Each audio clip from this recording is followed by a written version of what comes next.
Hello, my friend. Time for our meeting this Sunday, April 7th. April 7th is World Health Day. I'm in a city that was rescued from malaria starting in 1952. It was the poorest city in Italy, the shame of Italy, according to a book published at the time, Matera. If you've seen Mel Gibson's film, The Passion of the Christ, you know Matera, because the film was entirely shot here as if it were Jerusalem. The Italian government reclaimed the city. People lived in caves, houses dug into the rock, where the couple's bed, the children's beds, the family's animals, and the kitchen were combined.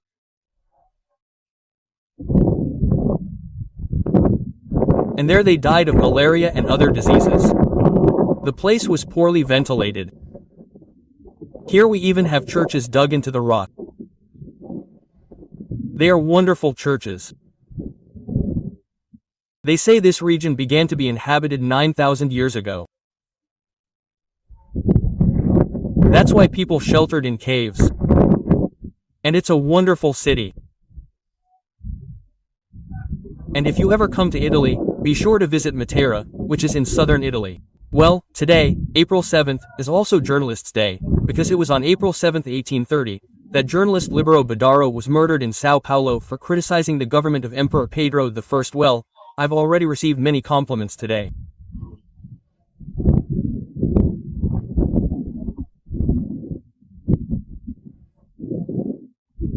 I don't know if we journalists deserve compliments at this time in Brazil, when we often remain silent out of fear. Many neglect to speak out, preferring government money.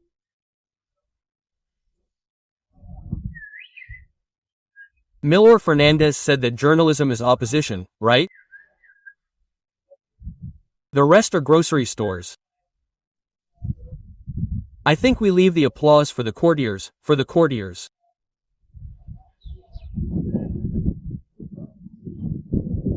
That's the message I can leave on this Journalists' Day, when traditional journalism is in a dilemma, unsure how to face the competition from social media, which has given the entire people a voice. Everyone shows their image, gives their opinion, presents the facts.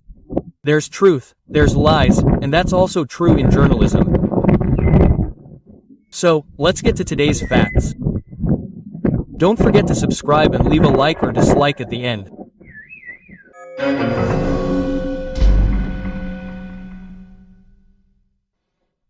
Well, there's no wind to make noise in the microphone now. And since you're a diarist, today's first topic is Elon Musk, right? And his fight with Minister Alexander de Moraes, right? And it was Elon Musk who took the initiative. Well, he walked in on a greeting Moraes gave to the Minister of Justice, Lewandowski, and asked Moraes why he demands so much censorship. This caught everyone's attention.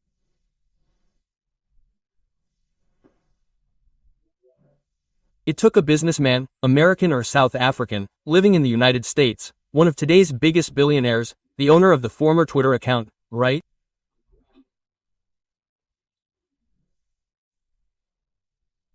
Well, and then the Brazilian journalists went after him. Paulo Figueiredo asked him about this issue, and he said, "Look, I'm going to let the people go, right? I know I run the risk of having to close the office in Brazil, of having to stop doing business with Brazil, but it doesn't matter.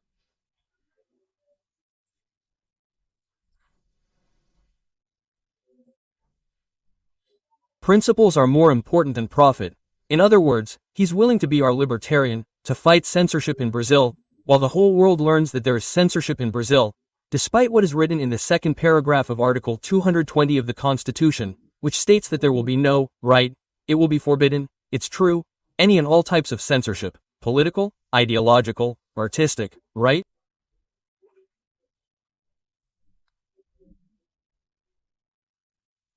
It's written in the Constitution. This is a subject that isn't controversial, right?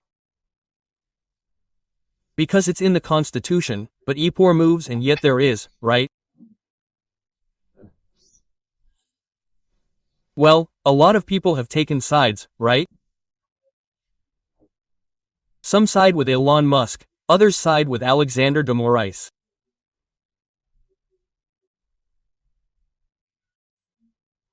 The president of the Workers' Party, the Congresswoman Ghazi Hoffman, said that Elon Musk, right, is trying to solve a problem that needs to be regulated here in Brazil, because social media allows hate speech and fake news.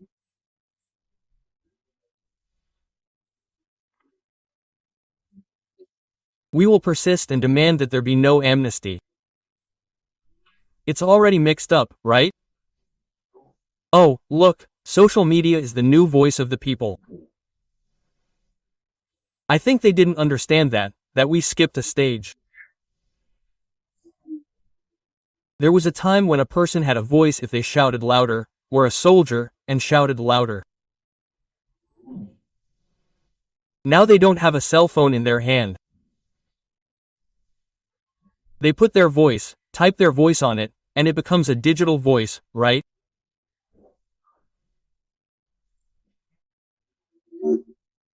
Yeah, and their voice goes through a process of geometric progression as each person reproduces the voice of that first original person. This is the new water of democracy. This is social media, right? It gives a voice to the people. This is democracy. Well, there's one more thing. The Minister of Agrarian Development, Paulo Teixeira, said, "Don't come to me criticizing those who protect democracy, like Alexander de Moraes."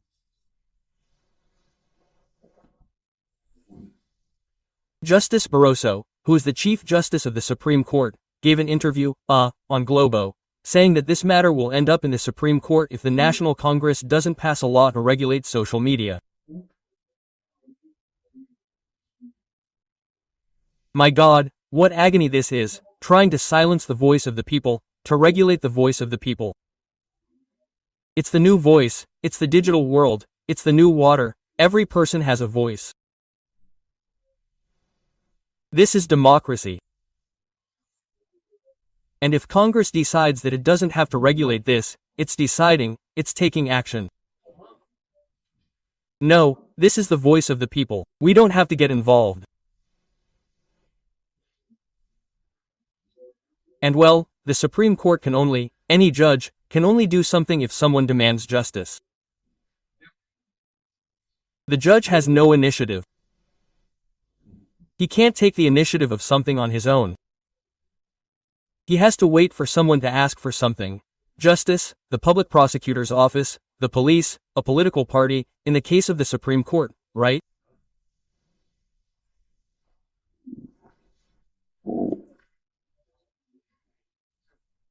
Yes, and, in fact, Justice Barroso said in this interview that he is against all types of censorship and is a defender of freedom of expression.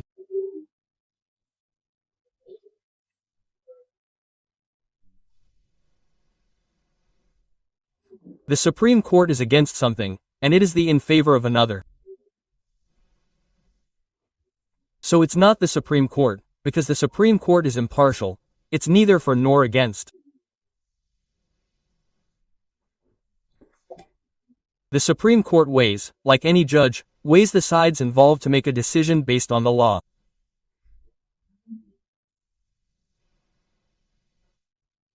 Whoever is for or against is the federal constitution, which is against censorship.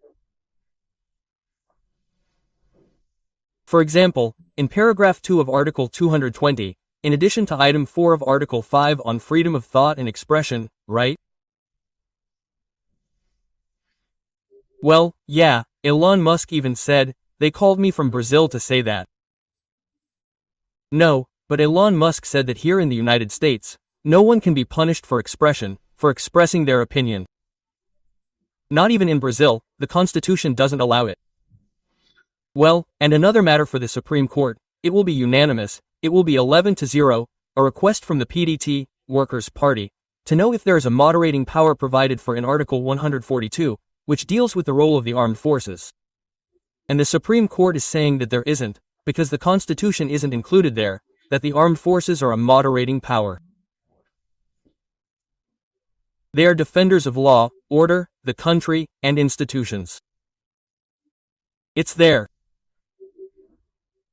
The moderating power was the emperor in the longest-lasting constitution we've ever had, that of 1824. Then the emperor stepped in to break any tie. It was explicit. Now the Supreme Court is confirming that it's not explicit. That's not it, it's not the moderating power. Another issue, there are 2 amnesty bills for January 8th for those people who didn't throw the clock on the floor, right?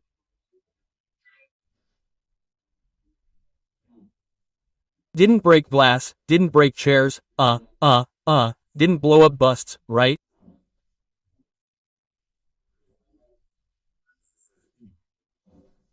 No, they used crushed stone to cut the canvas of a work of art, right? For those who were just protesters, an amnesty bill, from Senator Hamilton Mourão, who is from the Republicans of Rio Grande do Sul, and Senator Marcio Bitar, who is from União Brazil, right? But the Senate submitted both. There will be a rapporteur named Humberto Costa, who was Minister of Health in the Workers' Party government, a PT representative, a PT senator. So, everyone thinks this report will never come out, right? Yeah, but anyway, there's going to be a special committee for this. Yeah, these things will happen in the committee.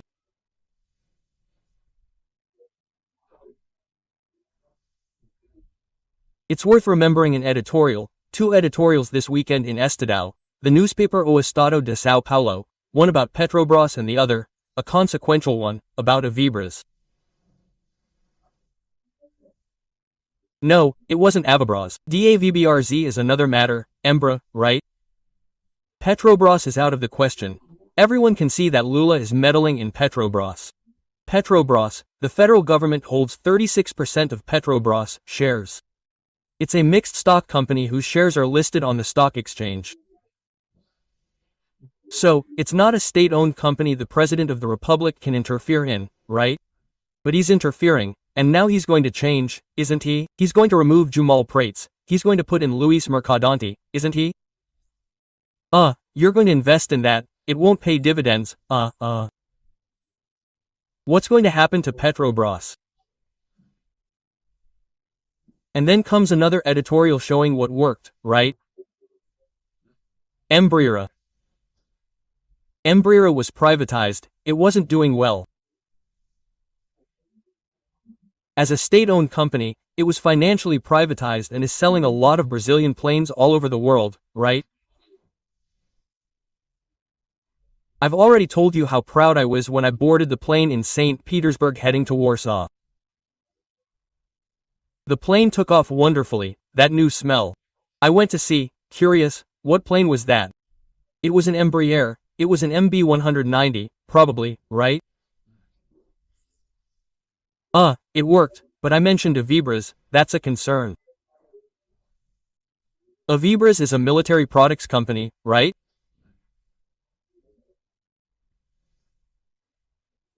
Essentially military, it makes rockets, missiles, artillery, land, air, land, sea, and it does very well, but it could be sold to an Australian company. So, what will happen to our defense autonomy? It's already happened with Inessa, who had a wonderful Osorio tank. The Osorio is a marvel. It was made to be sold in the Middle East, Iraq, Iran.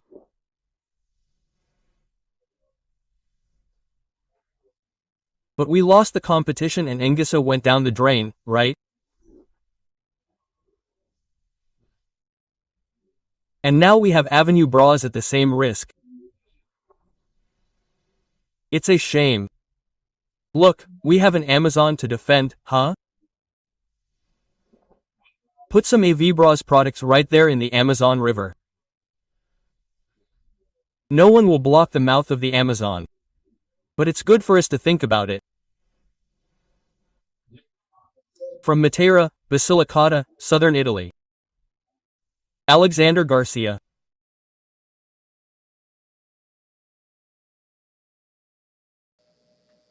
Olá, minhas amigas e meus amigos. Estamos de volta ao cenário normal, ao cenário habitual. Hoje, 28 de maio, uma segunda-feira. 93 anos atrás, num 28 de maio de 1930, vocês já ouviram falar do Graf Zeppelin, né? O balão dirigível. Graf significa conde, conde Zeppelin, alemão. Começou a fazer voos da Alemanha para o Brasil. Ele subiu no Rio de Janeiro, de volta à Alemanha, e passou por Natal, nesse 28 de maio de 1930. Em Natal, deu uma volta sobre a cidade, parou em cima de uma praça onde está o monumento a Augusto Severo, baixou um pouco e jogou uma coroa de flores homenageando Augusto Severo. A coroa dizia o seguinte: homenagem da Alemanha ao Brasil na pessoa de seu filho Augusto Severo. Augusto Severo, nome do aeroporto lá que mudou de nome agora, é Aloysio Alves, lá de Natal. Mudou de nome não, mudou de aeroporto, né? Fizeram outro. Augusto Severo, um inventor brasileiro, foi deputado também. Em Paris, ele se acidentou com o dirigível Pax, quando sobrevoava a cidade. No local em que caíram os destroços, o dirigível pegou fogo, foi homenageado com o nome de rua, Rue Severo. Ou seja, tem um brasileiro, é nome de rua em Paris.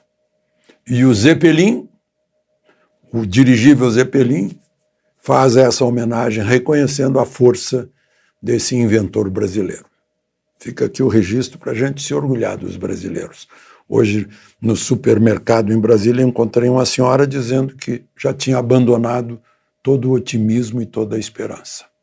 Eu disse, então abandonamos tudo, não podemos, não é? Não esqueça de se inscrever e ao final de deixar o seu gostei ou não gostei e vamos aos assuntos de hoje.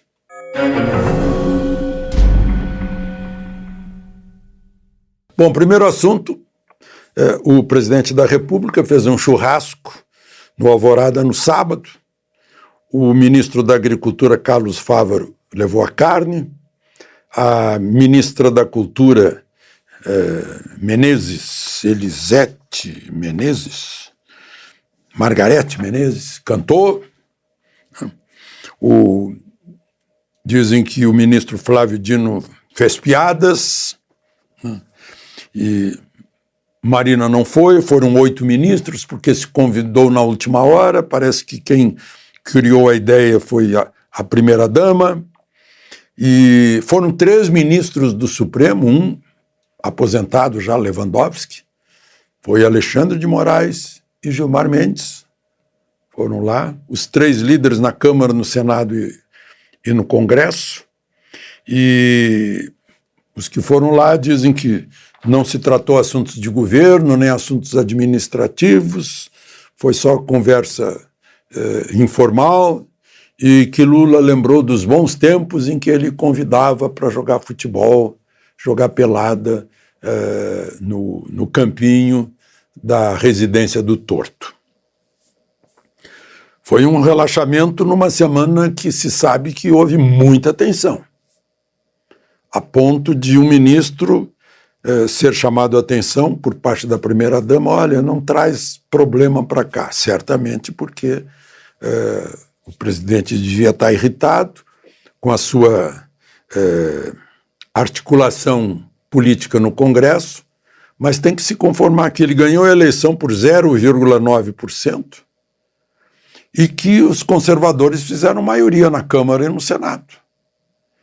E o grande problema dele agora, o que o deixa bem desconfiado, inquieto e com incertezas, é o destino da medida provisória que criou mais 17 ministérios, a ponto de, se ela não for aprovada até dia 1º, agora, nesta semana, 17 ministérios deixam de existir. E mudaram muita coisa, a maioria conservadora mudou muita coisa, e o governo não pode se dar ao luxo de ficar discutindo as mudanças, porque senão não passa a medida provisória e caem os ministérios. Por exemplo, COAF. O sonho era deixar a COAF no Ministério da Fazenda, que é um ministério político ligado ao governo, ficar controlando o movimento de dinheiro. Mas mudaram lá para voltar para o Banco Central, que é um órgão autônomo, independente do governo e não aceita pressão política, agora, né? Desde que foi aprovado no governo passado. A outra questão é Marina Silva, estava lá com cadastro ambiental rural e, como se sabe, ela não gosta muito dos agricultores e vice-versa, né? E parece que está saindo o cadastro rural dela. Na mesma semana em que houve aí entre-choque por causa de pesquisa de petróleo na Foz do Amazonas por parte da Petrobras. A outra questão é a ANA também, a Agência Nacional de Águas, que estava com Marina, e está saindo das mãos de Marina, que, aliás, não foi ao churrasco. A outra mudança importante é a Conab. Conab saindo do Ministério do Desenvolvimento Agrário, que é o Ministério da Reforma Agrária, o Ministério do MST. A Conab é essencial para previsão de safra, comercialização, logística, voltando para o Ministério da Agricultura, que é o lugar dela. Demarcação de terras indígenas estava nas mãos da ministra indígena do Ministério de Povos Indígenas, e está saindo. Então, essas mudanças, o governo não tem como articular e perder, caducarem as medidas provisórias. E aí se foi. Se não passou, nesse ano não dá para fazer outra, né, do mesmo assunto. Então esse é um grande problema do presidente. Presidente que talvez caia na realidade de que ele foi eleito por uma micro-minoria de diferença, que o país está dividido pela metade, e que no primeiro turno a eleição trouxe mais deputados e senadores conservadores para a Câmara e para o Senado. Está lá com mais de 60% em ambas as casas, seguramente, mesmo com todas as tentações fisiológicas, né, que o governo oferece, e todas as conversas, né? Bom, sim, e aquele projeto de lei que é de 2007 para tratar do marco temporal ganhou urgência e vai ser votado essa semana, né? Passando na frente da incerteza do Supremo. Muitos apostam na certeza do Supremo. É o artigo 231 da Constituição, que diz que são indígenas as terras que eles tradicionalmente ocupam. Ocupam está o verbo no presente do indicativo, significando que é no dia 5 de outubro de 1988, o dia em que foi promulgada a Constituição. Porque se disser terras que ocuparam, deixaram de ocupar, e aí foram compradas, vendidas, negociadas, registradas, não dá mais para mexer. O projeto de lei deixa isso bem claro, que ocuparam, mas deixaram de ocupar, não pode voltar a ocupar depois que já tem outra ocupação, a menos que sejam terras que estejam com litígio na justiça. É isso que diz o projeto de lei, para deixar claro. Porque se a gente considerar que são indígenas as terras que eles tradicionalmente ocuparam, desde 22 de abril de 1500, todo mundo que entrou aqui vai ter que sair. Não faz sentido. Contraria o movimento da história, das ocupações, do desenvolvimento, do progresso, da chamada civilização, a expansão, né? É querer contrariar a história.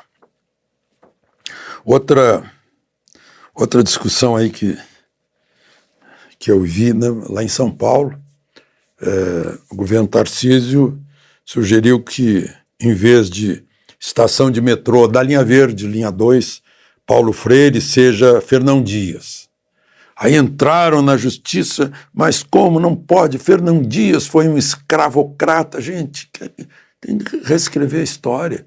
O Brasil foi conquistado assim, nas entradas e bandeiras, pé do boi, busca de ouro, busca de pedras preciosas, e assim nós derrubamos o Tratado de Tordesilhas desse jeito. Chegamos até os confins da Amazônia. Não, confins não, porque a Amazônia continua. Mas chegamos, os portugueses já haviam feito fortes lá, Forte Príncipe da Beira é um deles, né? Pedro Teixeira entrou de espada na mão, tirando os espanhóis de lá. Foi assim que a gente fez o território nacional. Território nacional se faz pela conquista com o pé no chão, os brasileiros botando o pé na terra. Foi isso que fez Fernão Dias e outros, né? Mas, enfim, a desembargadora, a juíza decidiu, não, vai ser Paulo Freire mesmo. Eu acho que um argumento que ela usou é o mais forte de todos. É que é uma parada do metrô na Avenida Paulo Freire, pronto. Né? Agora tem essa politização. Aqui em Brasília foi a Ponte Costa e Silva. Por que se tornou Ponte Costa e Silva? Porque foi ele que fez e porque foi ele que consolidou Brasília. A capital estava para voltar para o Rio, do jeito que as coisas andavam. Castelo Branco só despachava no Palácio Laranjeiras. Costa e Silva obrigou transferências para cá. Se não me engano, o Itamaraty só veio com Costa e Silva e os outros ministérios, né? Tribunais também. Estava voltando para o Rio, né? Desaparecendo Brasília.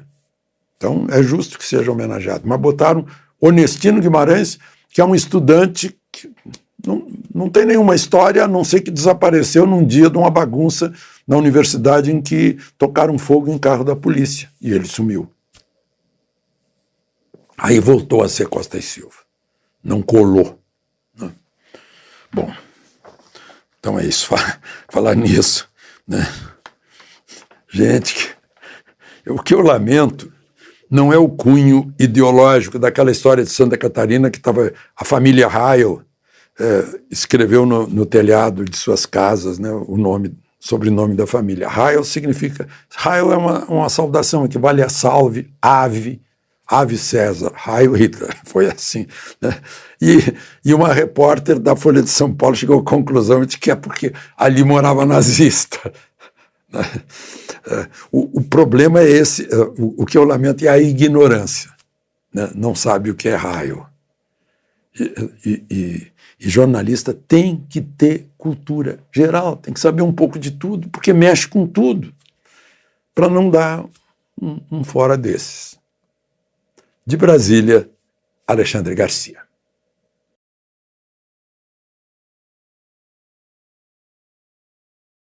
Hello, my friends. Today is April 7th, Journalists' Day. I didn't even remember, but I started being greeted this morning and I noticed. A friend reminded me, wow, journalist, how interesting you are now. You don't celebrate the defeat of that urgent bill that wanted to establish censorship. I then said to myself, we've never seen a journalist not celebrate the defeat of censorship. Well, neither have I, right? And it would be censorship on social media, and traditional journalism is against social media, because after all, social media is replacing a lot of things, as shown in that book by Monforti, Journalism Without Paper, right?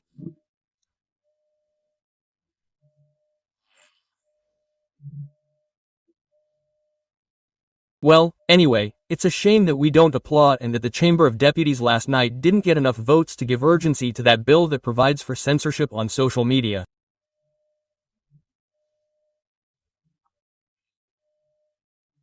It was a kind of handing over of the tablets of the law on Mount Sinai by the ministers of the Supreme Court Fakim Alexander de Moraes to the president of the chamber, Artur Lira, to give urgency, but they didn't succeed.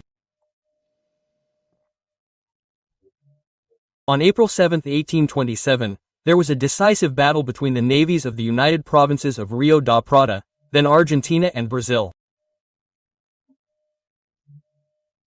In Rio da Prata, in front of Buenos Aires, they judged that the Brazilian ships would not be able to maneuver in shallow waters and lost the decisive battle, right? But it was no use because what was at stake was the independence of Uruguay, a former Cisplatin province of the Brazilian Empire. In 1928, Uruguay became independent after the Battle of Paso do Rosario or Ituango, there in Rio Grande do Sul. Well, let's get to today's topics, and I ask that you join us by subscribing, and at the end, don't forget to leave your like or dislike.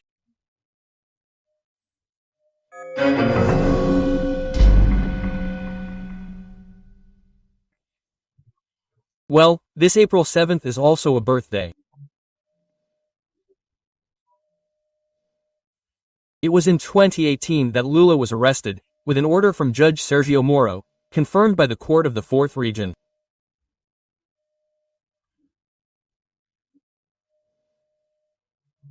Soon after, he was executed and taken to the federal police in Curitiba. He was held for 500 and so many days.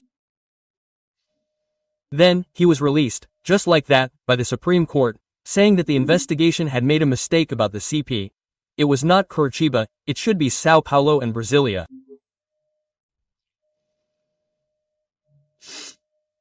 And we all believe that.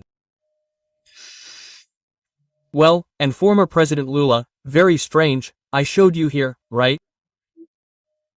Yesterday he defended abortion for all women who did not want to have children.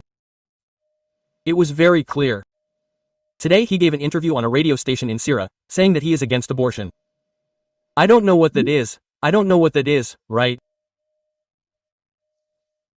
I said that maybe psychology could explain that his unconscious is leading him to make mistakes because deep down, unconsciously, he doesn't want to be a candidate.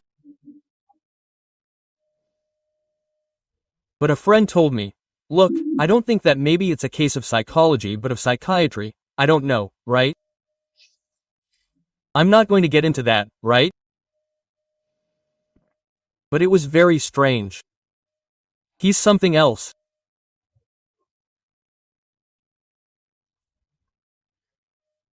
He confirmed it, because several deputies, just this morning I was at a ceremony and several deputies told me, right, that they are preparing to receive those who Lula incited, right, to go to their homes to bother their wives and children, that they are preparing, including in court, because it is, according to him, a crime of incitement to violence, right?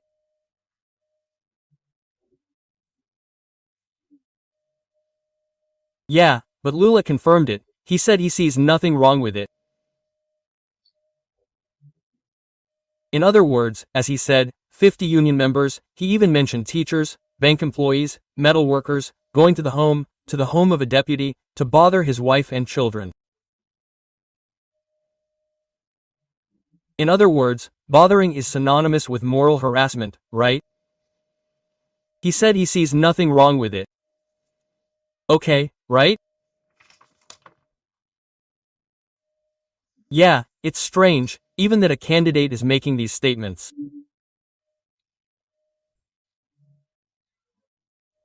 Well, Minister Alexander de Moraes, right, we still don't know whether or not Senator Guerrao's request has been made in the Senate.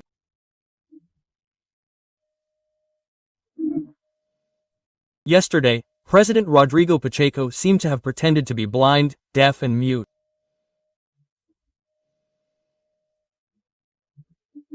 Today, up until now, there's no news of a vote, right? It has 34 signatures. The Senate has 81 senators, and it has 34 signatures asking to hear Minister Alexander de Moraes about this end-of-the-world inquiry, which has no rhyme or reason, no basis in any principle of law, constitution, nothing. It's like what I said and I repeat, it looks like the Galeão inquiry, right?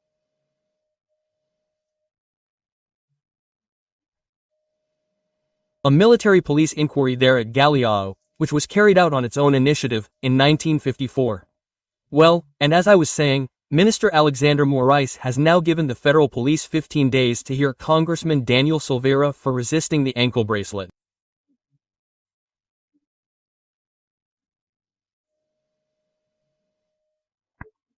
He complained that the ankle bracelet is making noise, that it is vibrating, that he thinks the ankle bracelet is listening, that it has another function besides locating. His lawyer even asked for another ankle bracelet to be put on him by the Rio de Janeiro prison administration, right? And at the same time that he said it's not possible, the judge cannot be an enemy of the person under investigation, right, of the suspect. That's what's in the Code of Criminal Procedure. But anyway, the Code of Criminal Procedure, the laws, the Constitution, all of this is being subjected, as Minister Ivescandra Filho pointed out, to the will of the magistrate. There was one more detail about this, yes. Supreme Court. Minister Carmen Lucia, I told you yesterday that she ordered the government to do it. She's the rapporteur for requests from small parties. Well, she ordered the government to create a new policy for the Amazon. I reminded you here that the current government's policy in the Amazon was approved in an election with almost 58 million votes, right? That's what President Bolsonaro, candidate Bolsonaro, told voters he would do in the Amazon. And today it got worse.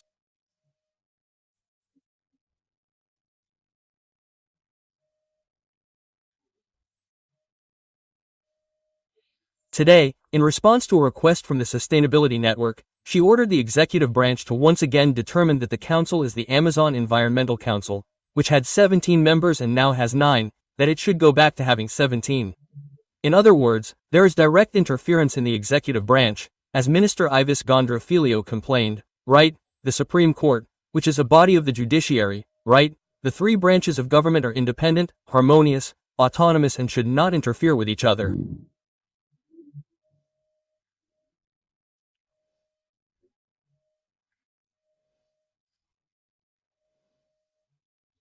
This is an administrative issue for the government, but the minister is saying that the president should go back to putting 17 members on the council instead of 9.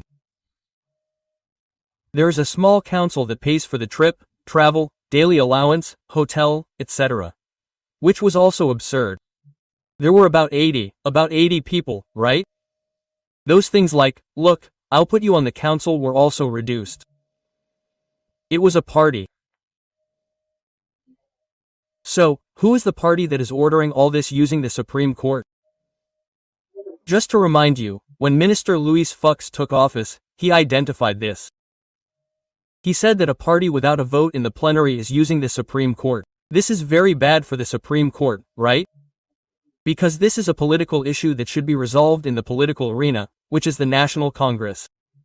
The Supreme Court president said this the day he took office, right? But it didn't help at all. Oh, who is the party that is ordering this? To increase the number of members of the Amazon Council from 9 to 17 again. Reid has 1 senator, 2 deputies, and is the smallest party in the National Congress.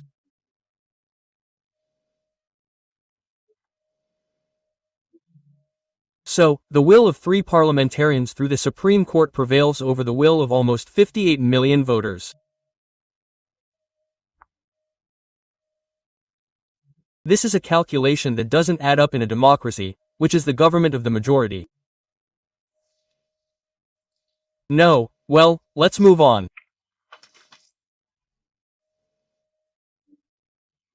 Well, just to remind you, the report on the impeachment of Congressman Artur Duvala came out, the one who went to Ukraine and said a lot of nonsense and is asking for his impeachment. The rapporteur is asking for his impeachment in the Legislative Assembly of São Paulo.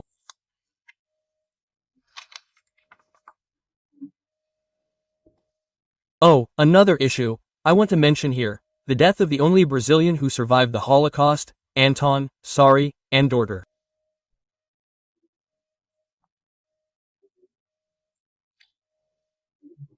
He was born in São Paulo in 1928. Then he went to Hungary with his parents. He passed through India, went to Hungary with his parents. The whole family, grandparents, uncles, his mother were taken to Auschwitz, to the gas chamber. Well, he was already about 13, 14 years old. Then he went to the Birkenau concentration camp, in Rue, right? At 17 years old he was liberated by the Americans. He weighed 28 kilograms, right? Well, at 20 years old he returned to Brazil, got married, right, started a company. The story of his life, of this Brazilian witness, right, who died today in Sao Paulo at the age of 94, right, is in a book called A Star in the Darkness. A star for two reasons. His last name, Stern, means star in German. And he had to wear the Star of David. And finally, an ecological record. Save the jaguars of the Pantanal. The legislative assemblies of Mato Grosso and Mato Grosso do Sul decided by mutual agreement, each one to create a state law and create compensation for the rancher who loses any type of cattle, right? Cattle, horses, pigs, right? If killed by a jaguar, take a picture, make a report, and in 20 or 30 days, report it and the state government will compensate, that is, with the taxpayers' taxes to avoid fraud. Everyone must be thinking, oh, there will be people who will slaughter cattle and say it was the jaguar, right? Well, if someone is caught committing fraud, they will never get compensation again and will have to pay a fine corresponding to 100 times the amount of the compensation they requested, right? It's an attempt. I was impressed by the numbers. Now I don't know how you calculate these numbers, that there would be 170,000 jaguars in the Pantanal, Mato Grosso and Mato Grosso do Sul, right? Around here. There's already one in the neighborhood, killed a mare and injured a foal. The foal is already doing very well, right? But we're invading their territory, right? And then they get hungry, they have calves, they have to feed them. That's it. It's a dilemma. We are responsible, right, for nature and it's part of our lives. We have to live in agreement with nature, because the forces of nature are much greater than ours. From Brasilia, Alexander Garcia.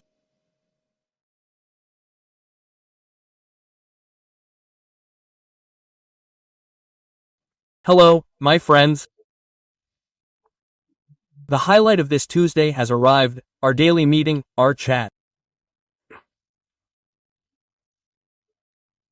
Today is April 12th, and I found out that it is Obstetrician's Day. So I went to greet my wife, she didn't know, right? And she said, well, there's still time later on there's going to be Gynecologist's Day and you have to congratulate me too, right, those celebrations. But anyway, it's people who bring children into the world safely, right?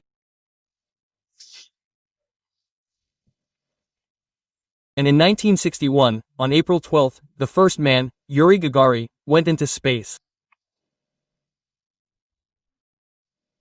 When he saw the Earth from afar, he exclaimed, "The Earth is blue." Another victory of the Soviet Union over the United States in the conquest of space.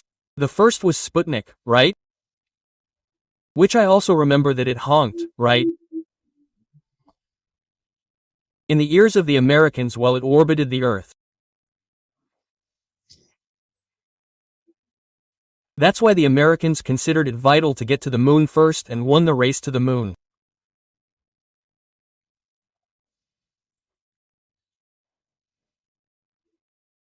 Speaking of which, history shows that today, on a day like today, but in 1633, the Church began to judge Galileo Galilei for heresy.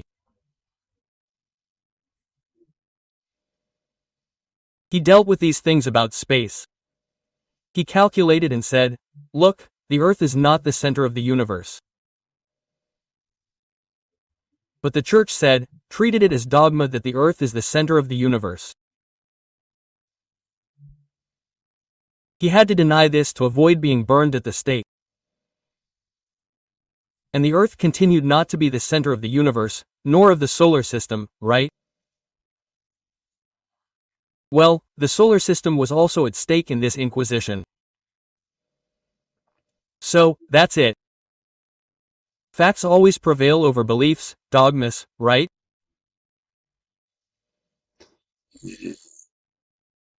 And today we have here in Brazil several beliefs, several dogmas that they want to impose on us, right?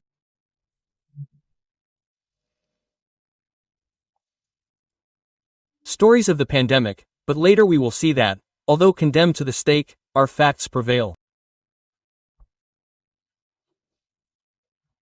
Don't forget to subscribe if you haven't done so yet, and finally leave your like or dislike.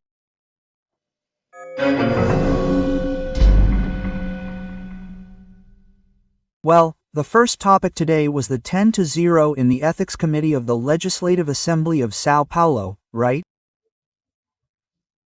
Well, approving the report that recommends the revocation of the mandate of Arthur Duval, Mame Falei.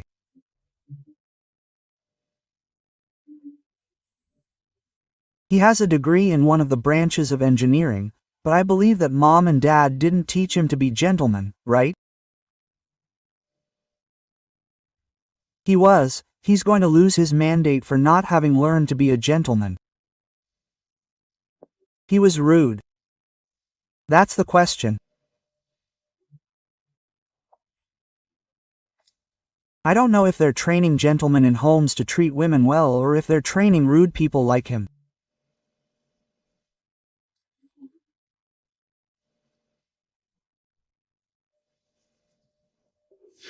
Just to leave the doubt in the air, folks, there was a dinner last night in Brasilia, at the home of former Senator and former Minister of Lula, Eunicio Oliveira, in which Lula was the special guest.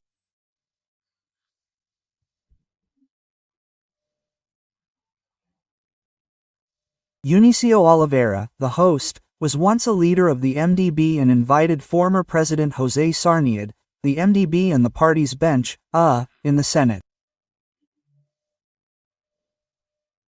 I don't know if he invited Senator Simone Tebet, because she didn't go. She was in São Paulo, meeting with the party's president, Baleia Ross, and with the former president of the Republic, MDB, Michel Temer. Jarbas Vasconcelos was invited, but he didn't go, but half of the bench was. There were 6 senators, among them Renan Calheiros and Roder Barbalho, 2 names well known to Brazilians. Also present were there are senators who have nothing to do with the MDB, and supposedly have nothing to do with Lula's PT either.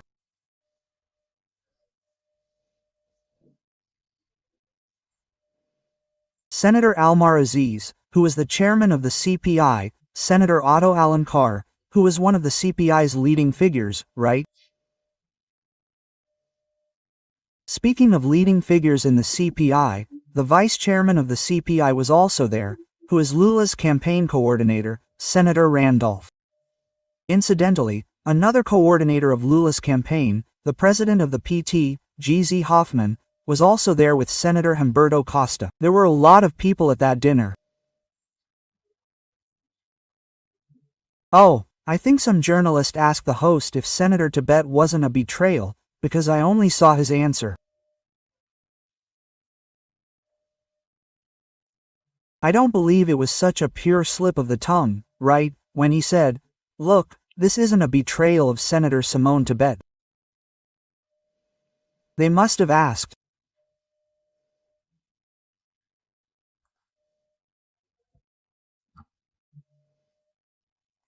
I don't believe it was such a simple mistake, but the eloquence of the meeting of these people, representatives of the MDB, of a party that already has a candidate for the presidency of the Republic, with everything ready to announce by May 18th, a candidate from a front with União Brasil, the PSDB and the MDB, with her representing the MDB in this front, right?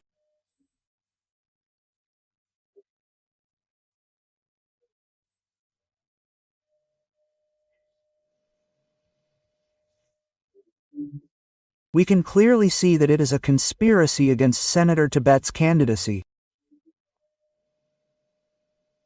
By the way, there were only men there. The guests were only men, right?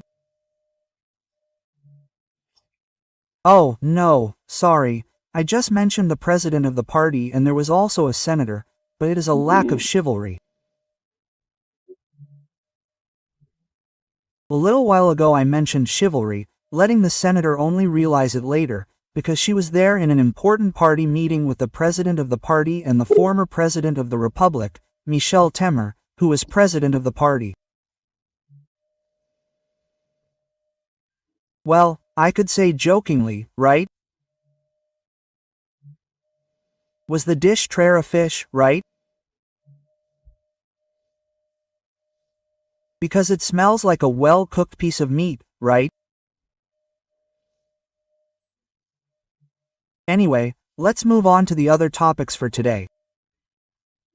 I was talking about Lula. Well, a prosecutor here, the public prosecutor's office in Brasilia, asked to cancel that investigation into Lula and Dilma for obstruction of justice.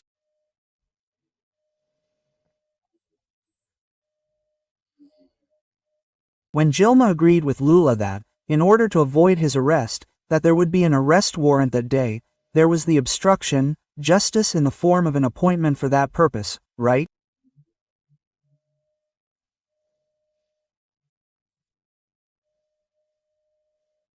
There's even a Latin term that means this, the appointment is for that, right?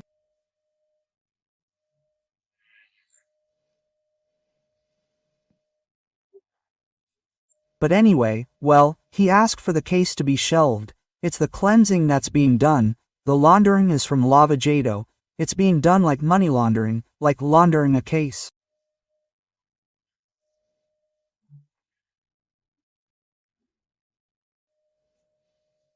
It's incredible, but it's true, folks. As you saw at that meeting in Boston, the Supreme Court justices present were fully engaged in political activism, right? They abandoned impartiality, the exemption necessary for a judge to make pronouncements in favor of one candidate and against another, right? Minister Lewandowski, for example, said that it was the government's inaction that caused deaths, right? Then President Bolsonaro today posted the federal money that went to the states and municipalities to fight the pandemic, right? Well, for example, for São Paulo it was 9 billion, for Rio Grande do Sul 2.78 million, for Paraná 2 billion, for Ceará 2.33 million. I mean, it doesn't matter if the governor is from the opposition or not. The money went. Bahia 3 million, 3.3 billion. Goiás 1.600, Maranhão 1.800, Para 1,700, Pernambuco 2.2 million, Rio de Janeiro 2.800. That's in addition to the money that went to emergency aid, right? São Paulo received 65 billion, Minas Gerais 31 billion. Bahia and Rio de Janeiro 30 billion each, Pernambuco, 19 billion. Rio Grande do Sul 14 billion. Para 17 billion, Maranhão 14 billion, Ceará 18 billion, Paraná 16 billion. That was a total of 375 billion. That was to show Minister Lewandowski, who was there in the militant activity, right, that what he was saying was not true. Minister Barroso arrived. I don't know if it was in the emotion of the debate, right, that he was good fighting evil, right? Well, I wonder, right, the scales of justice are like this, right, thanks to this, right, different Supreme Court there, right?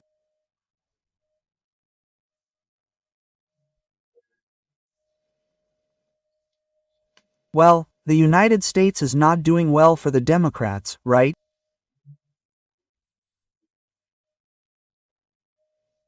The last 12 months are closing there with inflation at 8.5%. Look, 8.5% in the United States is something.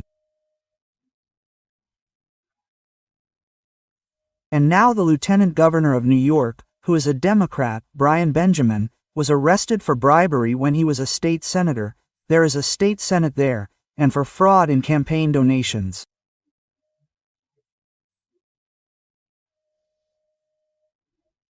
And as usual, today there was an attack on the subway in Brooklyn, New York.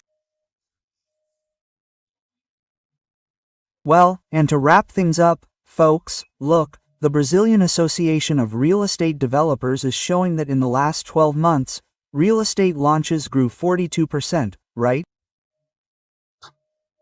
Well, in this quarter, November, December, January, and the last one, compared to the other, 42%. What does that mean, right? It's a recovery in economic activity, exactly in the basics that create jobs, which is civil construction. From Brasilia, Alexander Garcia.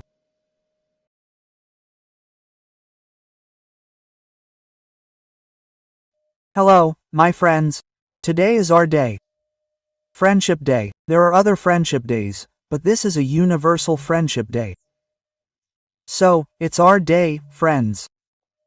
And why today? Because on a day like today, in 1969, we, humanity, reached the moon, our satellite.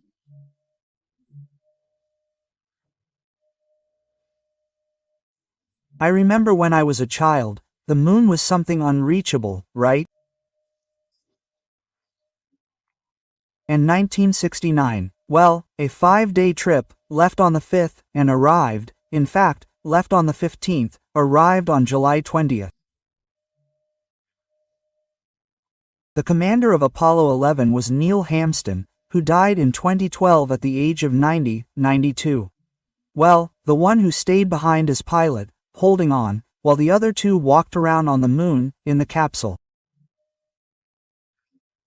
Well, it was Michael Collins, well, he died at 93, and Buzz Aldrin. Buzz is a nickname that is alive, he is 93 years old. Why am I giving the age of death? Because everyone is over 90 years old. It seems the moon did them good, right? Well, on a day like today, in 1955, the Armenian who became rich with oil, Kalist Gulbenkian, died.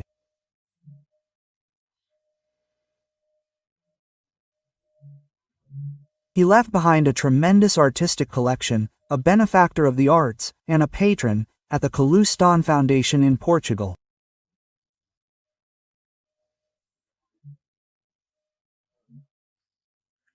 It's a beautiful place for anyone who goes to Lisbon to visit and watch the exhibitions, the musical performances at the theater there, and to stroll through the gardens.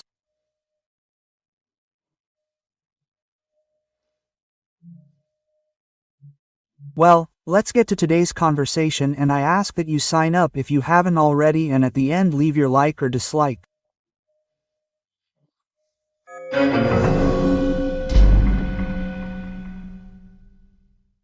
Well, today we already have a first candidate approved by the convention of your party, Ciro Gomes. The PDT convention was held here in Brasilia in the afternoon at the party headquarters. There wasn't much noise, much movement, but he's no longer a pre-candidate, right? That hypocritical little name we call candidates, because they can't be called candidates. He made a statement that made me think. He said, of course, that he wants to present himself as an alternative to Lula and Bolsonaro, a third way. So he said, look, vote for Lula, those who are afraid of Bolsonaro, vote for Bolsonaro, those who are afraid of Lula, more or less like that, those who don't want Lula, those who don't want Bolsonaro, quote. I think this statement needs to be broader, right? I think it's like this, vote for Lula. Those who love Lula so much that they are able to forget what happened in the 14 years of the PT government, right? And are afraid of Bolsonaro and vote for Bolsonaro, right? Those who adore Bolsonaro, those who follow Bolsonaro, those who approve of these 3.5 years of his government and those who are afraid of Lula and don't want to hear about Lula again, right?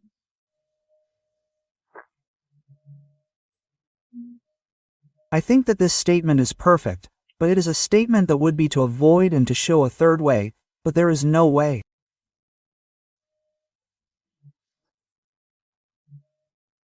It confirms the polarization, because it only mentions the two names, they are the subjects of the statement, right?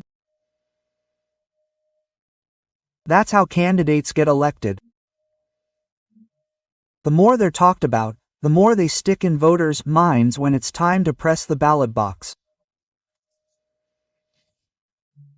Well, today here in Brasilia there was a big movement among Republicans. I don't know the result, but at the center of it all was Demers, who left the Ministry of Women's Affairs to theoretically run for the Senate for the federal district. There was talk of Amapa or São Paulo, which would be the federal district. Then yesterday there was a meeting at the Planalto Palace with the current governor Ibanes, right, with the former governor and former Senator José Roberto Arruda and his wife, who was Bolsonaro's minister, right? Well, Aries, right, confirming the following. Bolsonaro supports Ibanes for re-election and Arruda's wife for the Senate. And Bolsonaro must have spoken to Demers beforehand. Demers must have been frustrated, even though she's a literal missionary, both politically and religiously, personally, she accepted the task of giving up her seat, right?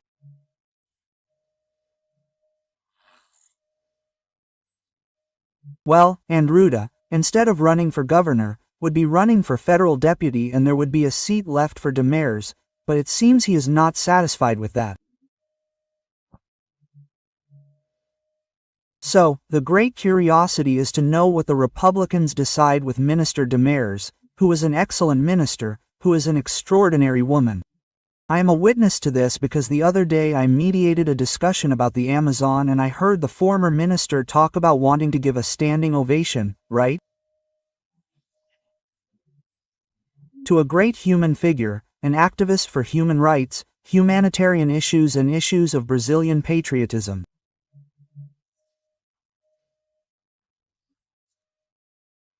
Arruda gave up and was appearing in the polls as a possibility of being governor. Now, he probably doesn't believe in the polls, right? Just like I can see that the media that supports Lula doesn't believe in the polls, because the news seems like it's desperate against Bolsonaro, right?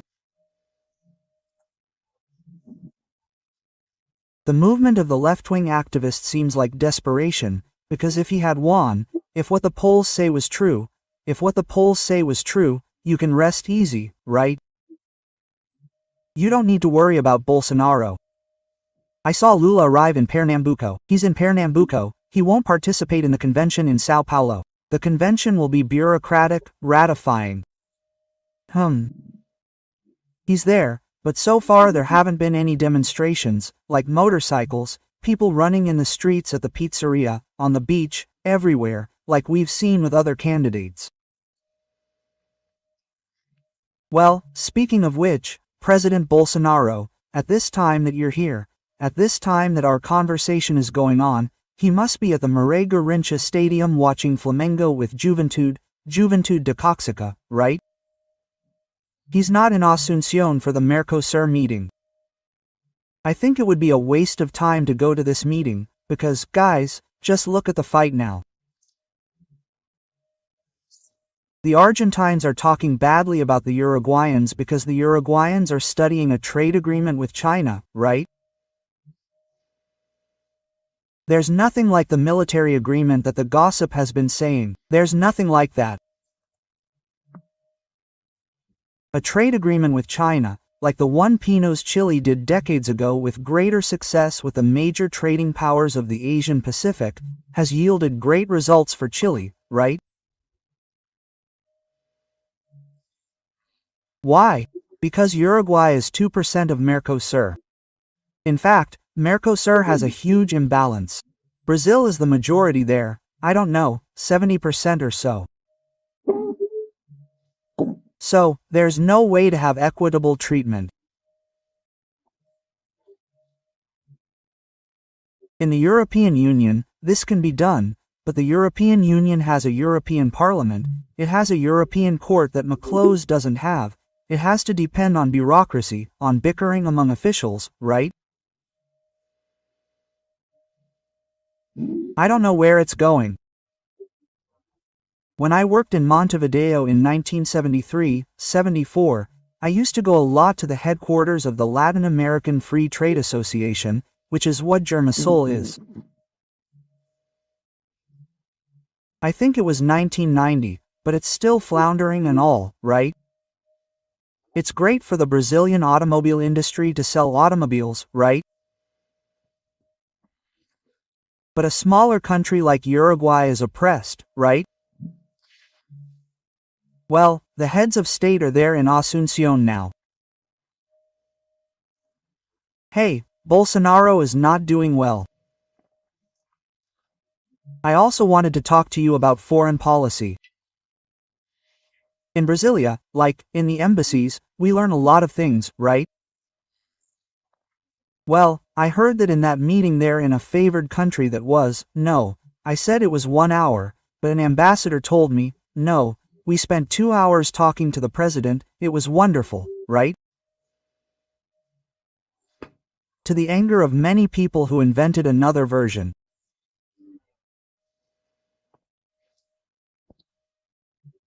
And it seems that European countries with governments that were a bit wary of Bolsonaro are now thanking Bolsonaro for his conversations with Putin, Bolsonaro with Zelensky, right?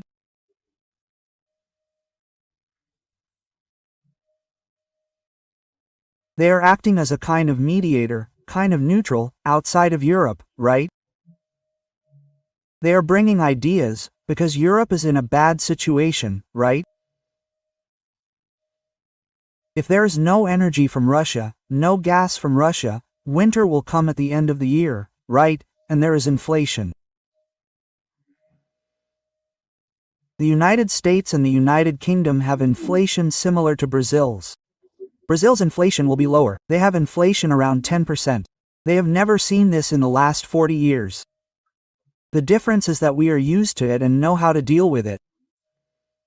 They are not used to it and do not know how to deal with it. I am not just talking about consumers, no. I am mainly talking about business people, investors who are not used to this. Well, one last piece of economic news.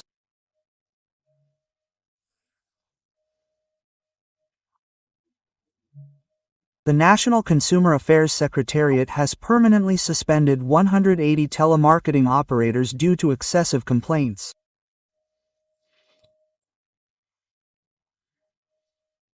It says that an elderly man who has 5 landlines at home received 3,000 calls. I can imagine the time he receives the call, the time he is having lunch, the time he is going to make the basket, the time he is getting ready to sleep, the time he is having dinner. I can guess, I know what that's like, right? And it's a huge pain. Maybe it will serve as a warning for people to be aware of their habits. And what's more, right? Who gave them the phone number? There's still this invasion of privacy, which is a terrible thing, right? Well, nowadays with social networks, it seems that few people call to talk in person, send messages or record messages so that the person can see it when they can and not interrupt the person's activity, right? From Brasilia, Alexander Garcia.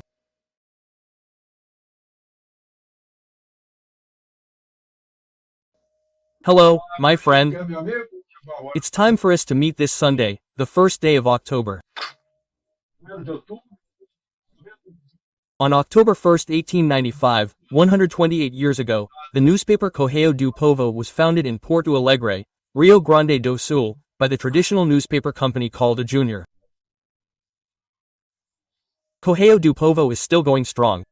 And I remember that when I was in college, my dream was to have a weekly article in Correio do Povo, which is what happens today. I'm there every week on Wednesdays. And today is City Councilors Day, National City Councilors Day.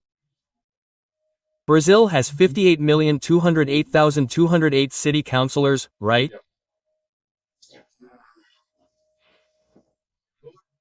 City councilors are in 5,567 city councils. Next year, there will be elections for city councilors. The legislator is the representative of the people closest to the people. City councils range from 9 council members, depending on the population of the municipality, to I think 95. No, sorry, 55. Sao Paulo, for example, has 55 council members, and they are the most direct representatives of the people, because they are the closest to the people, right? And what they receive. I am from a time when being a council member was a position that was an honor. To be a council member, to represent the people, that was enough. No one received anything for that. They continued their work. They went to the city council on certain days of the week. Well, today's council members, the ones who receive the most receive 75% of the salary of a state deputy, and the ones who receive the least receive 20% of the salary of a state deputy. I wanted to take this opportunity to talk about a book here. It has a nice title, right? The truth that has never been revealed is about Bolsonaro. But Bolsonaro has nothing to do with it. He posted on social media saying, "Hey, no one consulted me, no one listened to me, it has nothing to do with it, and there are some untruths." My friends who went to read the absurd book, it says there that his father was a doctor. It says there that he commanded the peacekeeping troops in Haiti. My God. That's basic. You can find this guy on Wikipedia, right? My God. But you can do anything, right? And there are people who told me that they are using my name to sell this book by Bolsonaro that is not by Bolsonaro. Well, folks, one more word for you about Gazeta do Povo, right? Hey, take a look at www.adapovo.com, gazetadopovo.com.br/alexandriarja. There you will see, there is a sensational offer there. For 6 months, you pay $1. It is a symbolic price, and you become a subscriber to Gazeta, receiving everything, reading everything that Gazeta produces. After 6 months, it will cost $95, not $25.90, right? The price is monthly, but for 6 months you will pay $1 now. That's it. And go, we'll meet up, I'm there. I've been writing for Gazeta do Povo for 5 years. I get my information from Gazeta do Povo. I read Guzzo, Constantino, Cristina Gremiel, Lacombe, right, they are excellent. We know that we're reading things that are not from the beyond, right? Honking from above. It's preaching for democracy, for freedom, for family values, for life, right?